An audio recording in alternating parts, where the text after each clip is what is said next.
SwayamPrabha. Digital India. Educated India.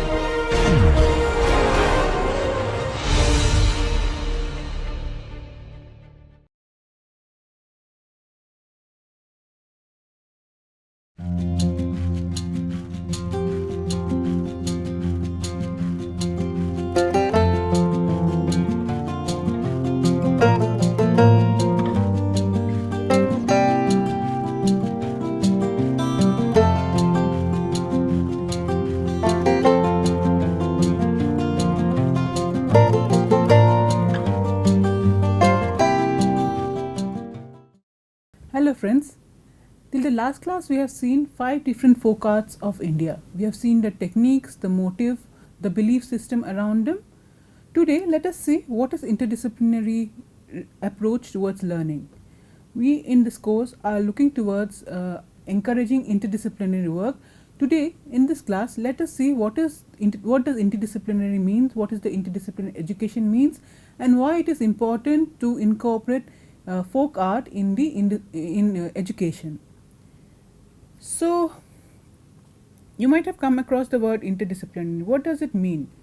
So it does more and more believe that the world today is interdependent. You cannot think of one idea or one concept or one problem in isolation. You have to think it as a whole.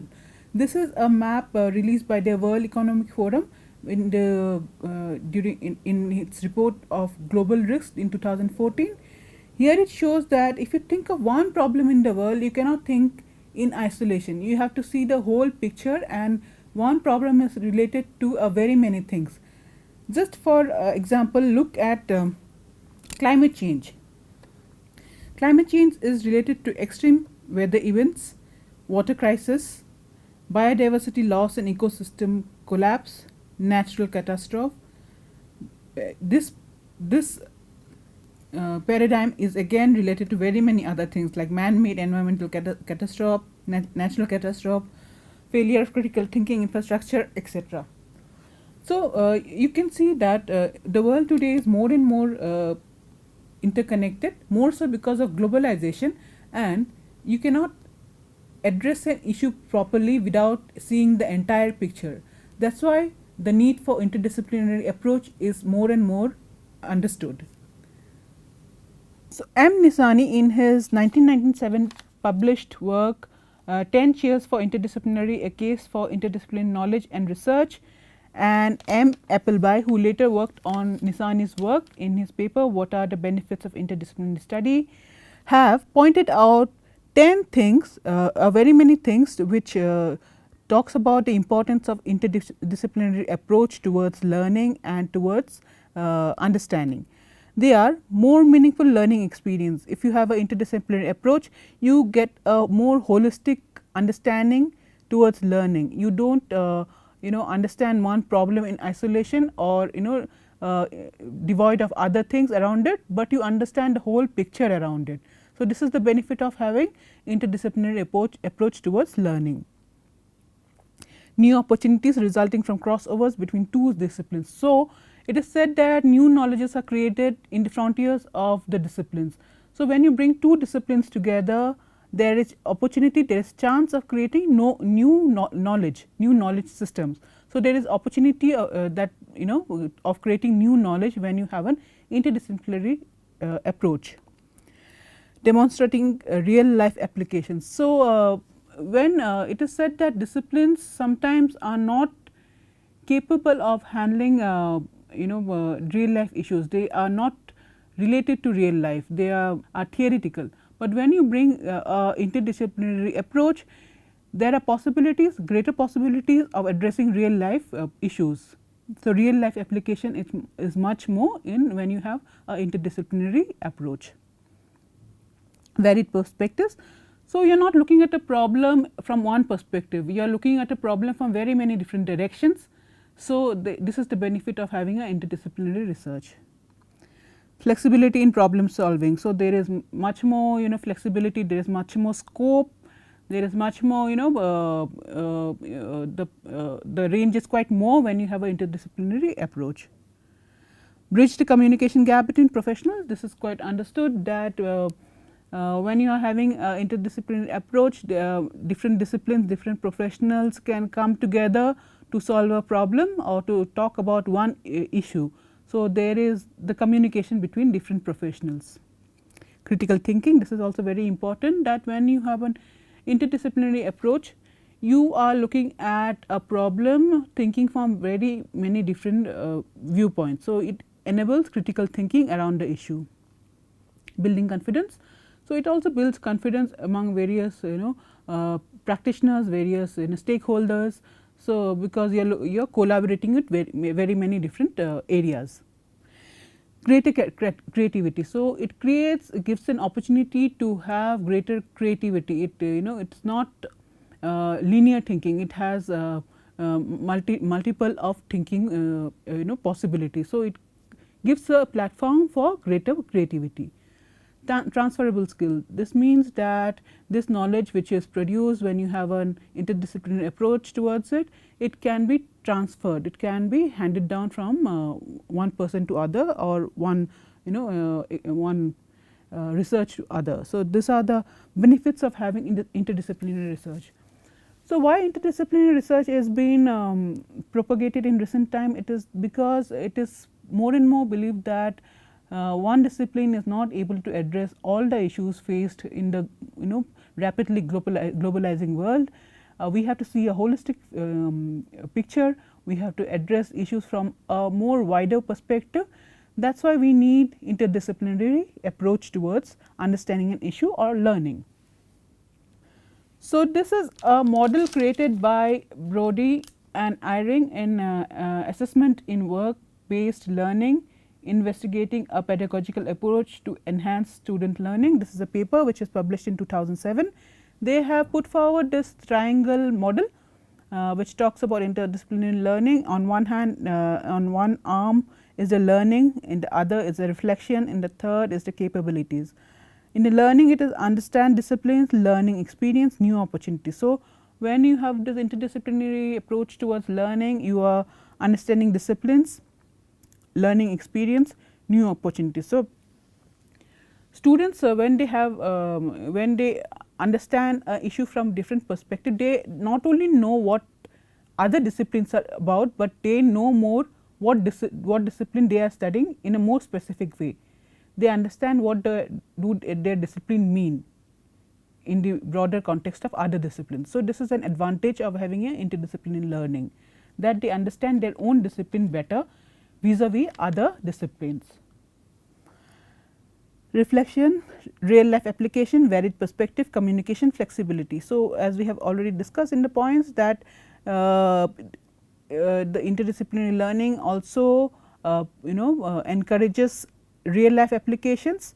It is more able to address real life issues, and varied perspective, it takes into account various perspectives. So, it is much more rounded, it much more depth, it has much more depth. Communication, so there is a lot of sharing between different disciplines, different practitioners. So, there is much more communication between the disciplines. Flexibility, it gives you a flexibility to use different tools from different disciplines. So, it has a lot many range rather than having the tools of a single discipline. So, these are the advantages of having interdisciplinary approach. Last is the capabilities, it enhances critical thinking, confidence, creativity, transferable skill. So, when you have interdisciplinary approach towards learning, it gives you this many capabilities of encouraging critical thinking, encouraging confidence, because other disciplines, other areas also rather than your discipline alone. Creativity, that is, it gives you flexibility of including different tools or different methods or different points from other disciplines also, which gives you a creative platform. Transferable skills, that is, it can be used as a aid or a handy skill that can be transferred for further research or further problem solving methods. So, P. Hughes in 1985 in the same paper, Interdisciplinary in General Education, an Australian case study. This was the name of his paper. He said that the argument for interdisciplinary is not that disciplines presents a false theory of knowledge, but rather that they are not and never will be a complete statement if we take them on their own. It is in the interconnections, the integration, that they attain their most effective use. So, P. Hughes said that having a disciplinary approach is not a disadvantage in its own right, but interdisciplinary is much more advantageous. So, disciplinary approach will give you only one perspective or only one thought process, but an interdisciplinary approach will open up many more vistas. It will open up many more ways of thinking. So, this is one advantage of having an interdisciplinary approach towards learning. So, forms of interdisciplinary. Interdisciplinary of neighboring. So, what can be the ways of having interdisciplinary approach towards learning? So, there are 4 ways: interdisciplinarity of neighboring disciplines. So, more and more in science areas in a recent time, it is seen that it is more advantageous to include the knowledge or tools of other disciplines, like biophysics would integrate biology and physics, the tools of biology and physics to problem solve issues, and because it is more advantageous to use tools of different disciplines. So, these are some of the ways in which interdisciplinary can be practiced. So, interdisciplinarity of neighboring disciplines. Under this heading, one could include cases in which 2 areas of science are becoming so closely involved with each other that there is an overlap to which both disciplines can contribute both methods and concepts. So, not only in science, even in social science and humanities, it is seen that it is advantageous to use tools and methods of different disciplines to understand a problem better or to address a problem better. So, this is interdisciplinarity of neighboring disciplines, that is you are using the tools of related disciplines, closely related disciplines to come together. So, there can be interdisciplinarity of problems. In contrast with the previous type of this interdisciplinarity, this could apply to certain problem groups which cannot be included in a specific discipline and contain so many aspects that they could not be taken care of by just one discipline. The collaboration of several disciplines would therefore obviously be desirable. So, there are certain problem groups which cannot be addressed specifically or could not be addressed appropriately by tools of one discipline, and we have to borrow tools and understanding from other disciplines. So, there is you are using a interdisciplinary approach towards solving a problem. So, this is the second type of interdisciplinarity.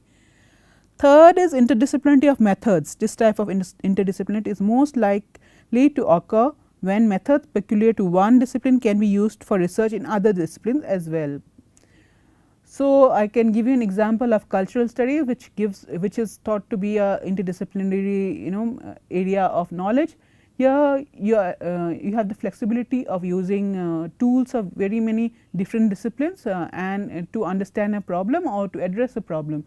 So, the methods can be brought, the methods of history, the methods of psychology, the methods of legal studies can be brought to address a problem. So, this is the third area where interdisciplinary research can be done, that is interdisciplinary of methods. This is how interdisciplinarity can be brought about, that is by bringing methods together, methods of different disciplines together. Interdisciplinarity of concepts. This type of interdisciplinarity refers to a situation in which models and concepts have been developed in one discipline and are then used to supplement research in another discipline or even supplement existing models and concepts. So, here in this fourth method form of interdisciplinarity, the models that is developed in one area of knowledge in one discipline can be used to address issues of other disciplines. So, this is borrowing the concept or borrowing the model from one discipline to address certain issues of other discipline. So, these are the 4 ways in which interdisciplinarity can be brought about.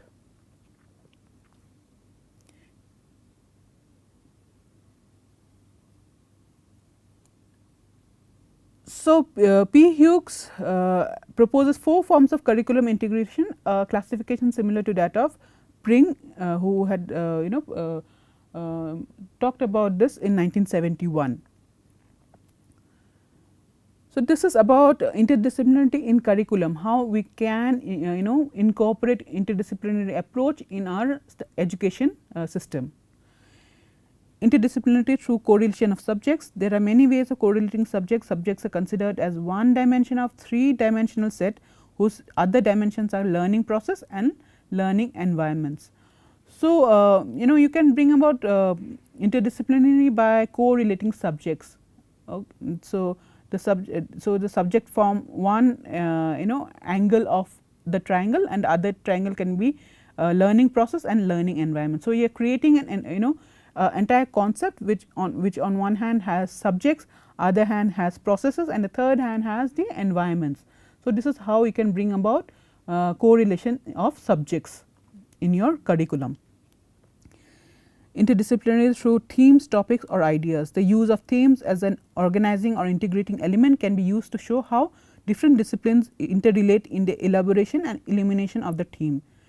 This both assumes a disciplinary base and strengthens the understanding of the disciplines themselves as they are used in sequence or in connect to pursue a given theme or topic.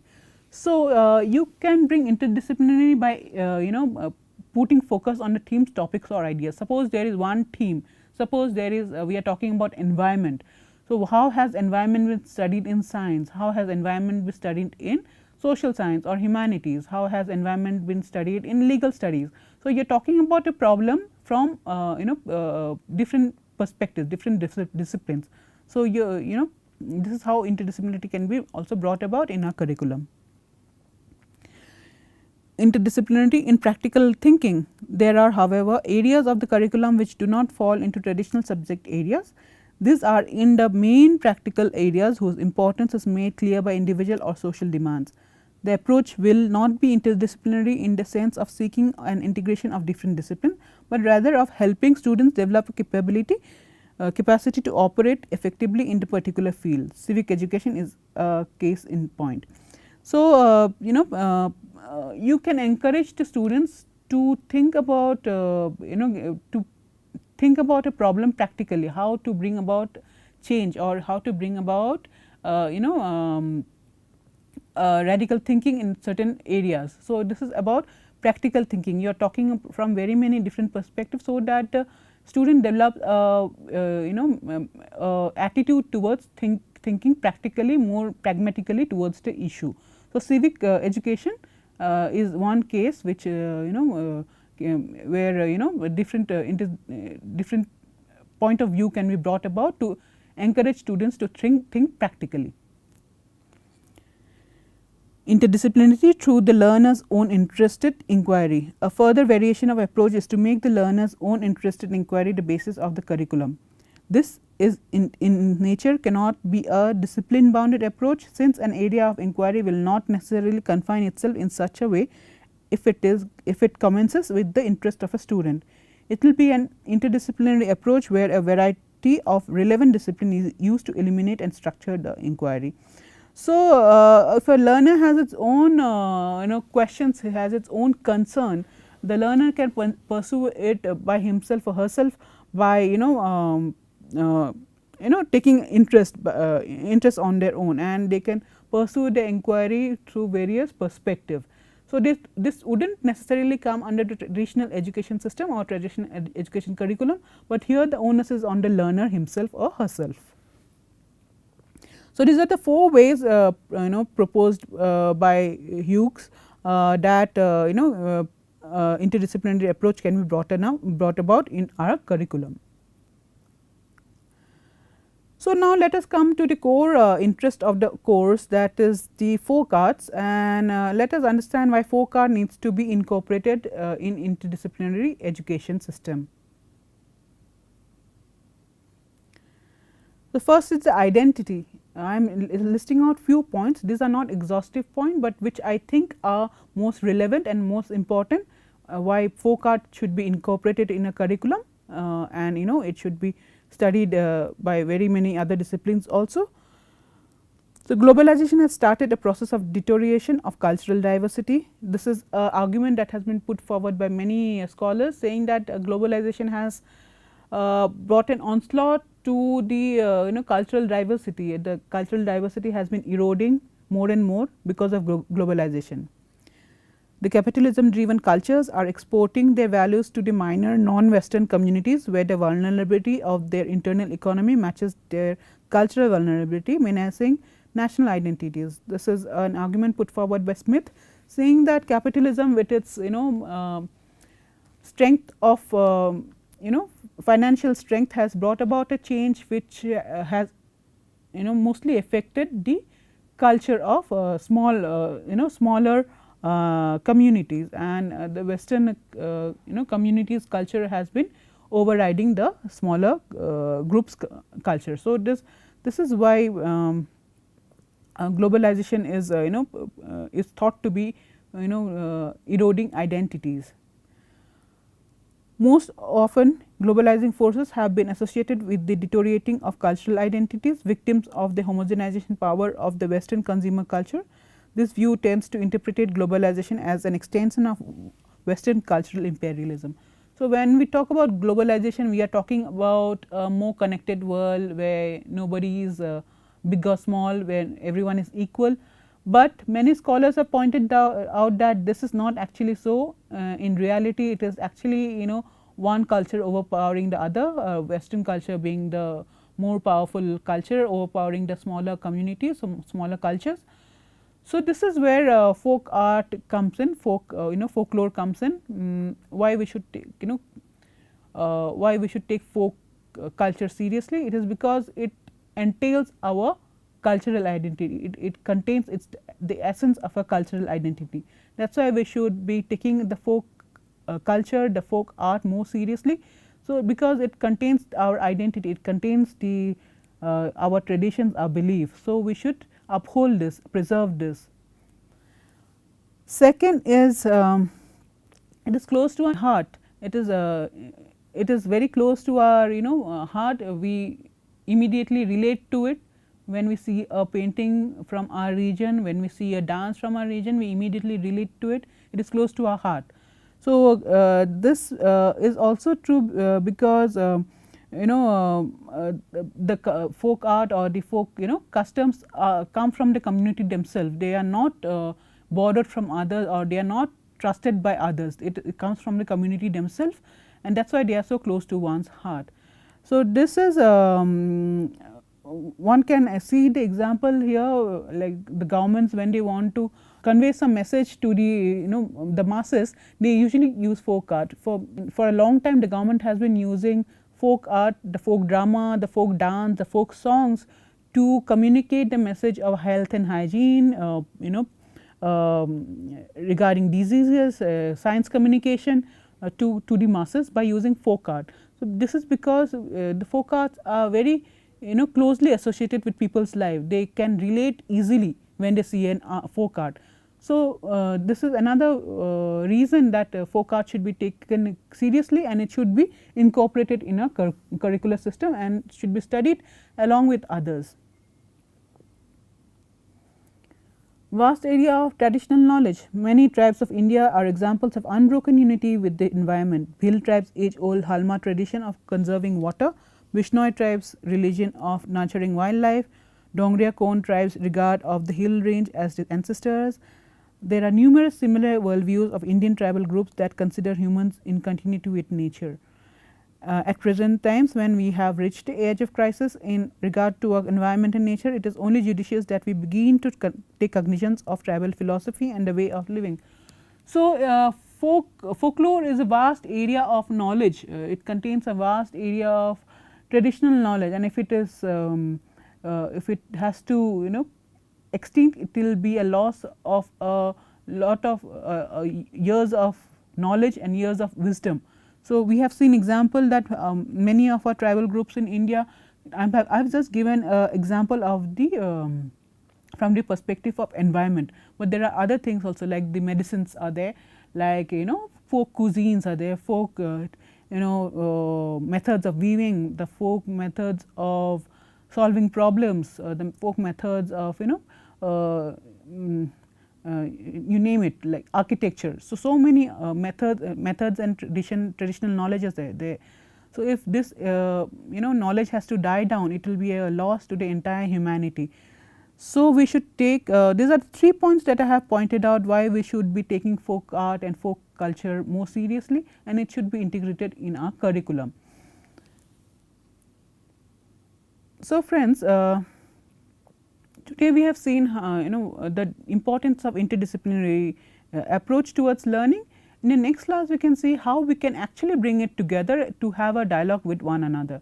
We will see from bringing science and technology together with folk art, and see what responses it builds, what results we derive.